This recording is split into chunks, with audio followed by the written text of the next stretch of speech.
दोस्तों, एक तरफ उत्तर प्रदेश में मिल्कीपुर सीट यानी कि अयोध्या की मिल्कीपुर सीट, जहां से अवधेश प्रसाद विधायक थे और अयोध्या के सांसद चुने जाने के बाद जो सीट खाली हुई थी उस पर होने जा रहे उपचुनाव का इंतजार कर रहे थे। लेकिन इन सब के बीच अभी हाल ही में जिन 9 सीटों पर उपचुनाव हुआ है उत्तर प्रदेश में, उनमें से एक सीट और खाली हो सकती है। वजह है समाजवादी पार्टी की तरफ से चला गया दाव, जिसने भारतीय जनता पार्टी के जीते हुए प्रत्याशी का पारा इतना हाई कर दिया कि अब वो इस्तीफा देने पर उतारू हो गए। खबर सिर्फ इतनी भर नहीं है, खबर यह भी है कि हो सकता है खुद अखिलेश यादव भी चुनाव लड़े वहां पर, क्योंकि सारा खेल इसी चीज के बीच चल रहा है। आज की बड़ी खबर आप तक पहुंचाने जा रहा हूं। कुंदरकी सीट पर उपचुनाव के लेकर सरगर्मियां तेज हो गई हैं। नमस्कार, मैं हूं प्रज्वल गौतम और आप देख रहे हैं खबर चौक। वैसे तो 10 सीटों पर विधानसभा चुनाव होना था, उपचुनाव होना था, लेकिन कह दिया गया क्योंकि बाबा गोरखनाथ थे, उनका वो विधायक रहे वहां से, उन्होंने अवधेश प्रसाद की जो जीत 2022 में हुई थी उसको लेकर सवालिया निशान खड़े कर दिए थे और अदालत में ये पूरा मसला ले गए थे। लेकिन मैंने आपको हमेशा हकीकत बताई कि किस तरीके से इन 9 सीटों पर जो परिणाम आने वाला है उसके बाद वो मिल्कीपुर सीट देखना चाह रहे थे। मैंने ये भी आपको बताया था कि न केवल 9 सीटों पर उपचुनाव हो रहा था, बल्कि ये भी था कि उस वक्त महाराष्ट्र और झारखंड में भी वोटिंग थी। किसी भी तरह का रिस्क भारतीय जनता पार्टी और खासकर योगी आदित्यनाथ लेना नहीं चाहते थे, क्योंकि सारी साख योगी आदित्यनाथ की जो अंबेडकर नगर की कटेहरी सीट है और अयोध्या की मिल्कीपुर सीट को लेकर टिकी हुई थी। अब हुआ क्या, इन्होंने देखा 9 सीटों पर खेल हुआ, आराम से जीत गए। अब इन्होंने तैयारी थी कि हम चलिए अयोध्या की मिल्कीपुर सीट पर भी चुनाव करा लिया जाता है। फौरन ही जैसे ही नतीजे आते हैं 9 सीटों पर, उसके 48 घंटे के भीतर ही भारतीय जनता पार्टी के जो पूर्व विधायक है उन्होंने अपनी याचिका वापस ले ली। ये सारा खेल हुआ और उसके बाद हुआ क्या, याचिका वापस लेने के बाद रास्ता साफ हो गया कि अयोध्या की मिल्कीपुर सीट पर उपचुनाव होगा। ये हमने देखा, लेकिन वहां होगा तब होगा। यहां पर एक और खेल शुरू हो गया। एबीपी न्यूज की इस खबर को पढ़िए। इसमें लिखा है, यूपी की सीट पर फिर होगा उपचुनाव, बीजेपी विधायक देंगे इस्तीफा, सपा से अखिलेश यादव मैदान में होंगे। यह दावा क्यों किया जा रहा है, जरा ये भी मैं आपको बता देता हूं। दरअसल कुंदरकी सीट को लेकर बहुत नाराजगी इसलिए भी है क्योंकि वहां का जो सियासी समीकरण है, मतलब जो वोटिंग का पैटर्न है, वो पैटर्न ने बहुत लोगों को, केवल मैं बात समाजवादी पार्टी की नहीं कर रहा, वहां ज्यादातर लोग इस बात को लेकर बड़े हैरान है। जैसे हरियाणा में हैरान है, महाराष्ट्र में हैरान है, वैसे कुंदरकी सीट को लेकर भी थे। जहां आप खुद ही सोचिए, ज्यादा वैसी बात नहीं है, आप खुद सोचिए, जहां सबसे ज्यादा मुसलमान है वहां क्या बीजेपी जीत सकती है? सबसे ज्यादा मुस्लिम इलाके आबादी में, खुद ही कहते हैं ना मुसलमान वोट कास्ट नहीं करते, ये सब है, वो क्लियर है ना। तो ऐसे हालात में जहां मुस्लिम और यादव वोट ज्यादा होंगे, वहां कैसे भारतीय जनता पार्टी के प्रत्याशी चुनाव जीत सकता है? ये सोचने वाली बात है। ये बीजेपी भी जानती है, लेकिन कुंदरकी जीतनी थी उनको, क्योंकि पश्चिमी उत्तर प्रदेश में उनकी पकड़ ढीली पड़ती जा रही थी। तो कुंदरकी सीट पर चुनाव जीता गया। अब क्या खबर है, पहले पढ़िए। उत्तर प्रदेश में साल 2024 के नवंबर में संपन्न हुए उपचुनाव में बहुचर्चित सीट कुंदरकी पर अभी भी आरोप प्रत्यारोप का सिलसिला रुकने का नाम नहीं ले रहा।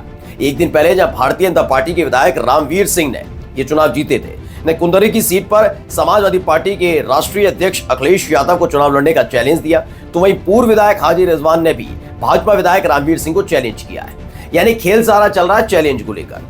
दावा यह किया जा रहा है जो रामवीर सिंह है कि आपको मुसलमानों ने वोट नहीं दिया, मतलब सपा को, नहीं यादवों ने वोट दिया, जबकि वो कह रहे हैं कि अगर ऐसा है तो सामने आ जाइए। अब ये सारा का सारा खेल इसी के बीच का चल रहा है, दोनों एक दूसरे पर आरोप लगा रहे हैं। अब आप समझिए सारा का सारा खेल क्यों है, कुंदरकी को लेकर क्यों है, क्योंकि पश्चिमी उत्तर प्रदेश पर इन दिनों भारतीय जनता पार्टी का पूरा फोकस है, बहुत बड़ा फोकस चल रहा है कि कैसे। आपने अभी संभल वाला पूरा मसला देख लिया। अब जब से संभल वाला ये मसला हुआ है तब से ज्यादा इनके हौसले बुलंद होते हुए नजर आ रहे हैं, लेकिन यहीं फंस गए।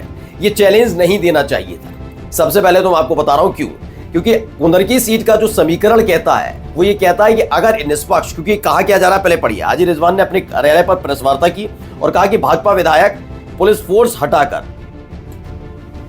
पैरामिलिट्री फोर्स की निगरानी में चुनाव करा लें, इतने में ही उनकी हकीकत सामने आ जाएगी। सपा नेता के नेता उपचुनाव में मिली भाजपा की जीत को पचा नहीं पा रहे, जिसके चलते आए दिन भाजपा की जीत पर सवालिया निशान खड़े हो रहे हैं। कुंदरकी में भी सपा के पूर्व विधायक और सपा के प्रत्याशी रहे हाजी रिजवान ने भाजपा विधायक ठाकुर रामवीर सिंह को खुली चेतावनी दे दी है कि आइए और खुलकर मैदान में लड़ा जाए। लेकिन रणवीर सिंह चाहते हैं कि इसे और पब्लिसाइज किया जाए, जो काम नहीं हो सकता वो किया जाए। वो जानते हैं वो इस्तीफा नहीं देने जा रहे। वो उन्होंने किसी और को नहीं, अखिलेश यादव को चुनौती दे डाली। जैसे तो वही वाली बात हो गई कि अगर कोई बीजेपी का कोई नेता आरोप लगा रहा है कि ये हुआ, तो वो कहते हैं कि मोदी चुनाव लड़ ले मेरे खिलाफ। अब मोदी जी चुनाव लड़ने आएंगे नहीं विधानसभा का। अभी तो ये बात चल रही है, कल प्रधानी का चुनाव हो तो ये सब करते रहिएगा। मतलब वो खुद डरे हुए हैं, लेकिन वो ये बात जानते हैं कि लोगों तक ये मैसेज ना जाए कि कुंदरकी में खेल हो गया। क्योंकि आपको याद होगा कि जब ये 9 सीटों पर वोटिंग हो रही थी, उस समय भी मैंने आपको दिखाया था कि कैसे मुस्लिम वोटर्स, खासकर मुस्लिम वोटर्स और मुस्लिम बस्ती में जाकर पुलिस रवैया अख्तियार कर रही थी। उनके वोटर आईडी कार्ड चेक करना, जिससे voter ID card police check करेगी, वैसे उनका काम नहीं है, वो चेक करेगी तो उसके बाद जो वोटिंग की प्रक्रिया वो धीमी हो जाएगी। बहुत सारी चीजें अलग अलग जगह हुई, कुंदरकी में भी हुई थी, वो मैंने आपको दिखाई थी। और उसको लेकर अखिलेश यादव ने भी मोर्चा खोला था। वो बात अलग है, चुनाव आयोग तो आप जानते ही हैं कितना सक्रिय और तत्पर नजर आता है, इसलिए उसने कोई ज्यादा एक्टिव नहीं किया। क्या किया बाद में, क्या किया, 4, 5, 8, 9 जो पुलिसकर्मी थे उन्हें सस्पेंड करके अपनी तरफ से खाना पूर्ति कर दी। इसके अलावा चुनाव आयोग ने कहा सस्पेंशन ही तो है, थोड़े दिनों बाद ठीक हो जाएगा, चुपचाप बैठे रहो, तब तक सर चुनाव जीत लेने दो। चुनाव जीत गए, यही तो है। वरना क्या, इसके एवज में क्या होना चाहिए, उपचुनाव होना चाहिए था दोबारा। अब जब बार बार सवाल उठ रहे हैं तो ठाकुर रणवीर सिंह की जीत को लेकर बहुत बड़ा सवाल या निशान है, इसीलिए उन्होंने चुनौती दे डाली। लेकिन चुनौती में एक शर्त ऐसी लगाई, वो जानते हैं समाजवादी पार्टी को अखिलेश यादव चुनाव थोड़ी लें, और लड़ लिए, मानकर चलिए, खुद ही इमेजिन करिए कैसी बातें कर रहे हैं। अगर चुनाव लड़ लिया अखिलेश यादव ने ठाकुर रणवीर सिंह के खिलाफ, तो जीत पाएंगे रणवीर सिंह। तो वो जानते हैं ये काम होगा नहीं, कतई नहीं होने जा रहा, अखिलेश यादव नहीं लड़ेंगे चुनाव। तो ये सारा खेल वहीं उसके इर्द गिर्द रचा जा रहा है। यानी इधर से भी बड़बोलापन जारी है, उधर से भी बड़बोलापन जारी है, दोनों एक दूसरे पर आरोप लगाने में जुटे हुए हैं। क्या कुछ कहा जा रहा है, देखिए पहले हाजी रिजवान ने क्या कहा, पढ़कर बता। सपा मुखिया तो दूर की बात है, वो उनसे ही चुनाव लड़कर दिखा दें, दूध का दूध पानी का पानी हो जाएगा। पूर्व विधायक हाजी रिजवान का यह भी कहना है कि भाजपा विधायक खुद हकीकत जानते हैं कि वो कैसे चुनाव जीते। भाजपा विधायक रणवीर ने सपा मुखिया अखिलेश यादव को चुनौती देते हुए कहा था कि मैं इस्तीफा देने को तैयार हूं, सपा मुखिया अखिलेश यादव यहां आकर मेरे मुकाबले में चुनाव लड़ ले। यानी इधर उधर बात चल रही है। आगे जो है कहानी देखिए, उन्होंने क्या कहा ठाकुर रणवीर सिंह ने। उन्होंने कहा था कि मैं उनसे आग्रह कर रहा हूं कि अगर उन्हें लग रहा है कि मुस्लिम उनके साथ है और मुसलमानों ने हमें बेबसी से वोट दिया है, तो वो पहले जानकारी करें मुस्लिम उनके साथ है या नहीं। और अगर उन्हें लगता है कि मुस्लिम उनके साथ हैं तो मैं इस्तीफा दे दूंगा और वो आए और मेरे सामने चुनाव लड़ लें। अभी कैसे पता लगेगा कि समाजवादी पार्टी के साथ है कोई जाति के लोग या फिर बीजेपी के साथ है, ये कोई पता लगने वाली बात है। वो तो वोटिंग के जरिए पता लगता है ना, पता लग जाता है कि इतने ज्यादा वोट्स मुसलमान के हैं तो वो जीतेगा हारेगा। और जहां पर आपने मुसलमान वोटर्स के साथ जो किया सलूक, पूरी दुनिया ने, देश ने नहीं दुनिया तक ने देखा कैसे उन्हें वोट कास्ट करने से रोका गया। तो कुल मिलाकर अगर ये लड़ाई ज्यादा लंबी बढ़ी, जुबानी जंग ज्यादा तेज बढ़ी और थोड़ी भी आत्मसम्मान वाली बात रही ठाकुर रणवीर सिंह में, तो यकीन मानकर चलिए दोबारा से चुनाव कुंदरकी सीट पर हो सकते हैं। नमस्कार।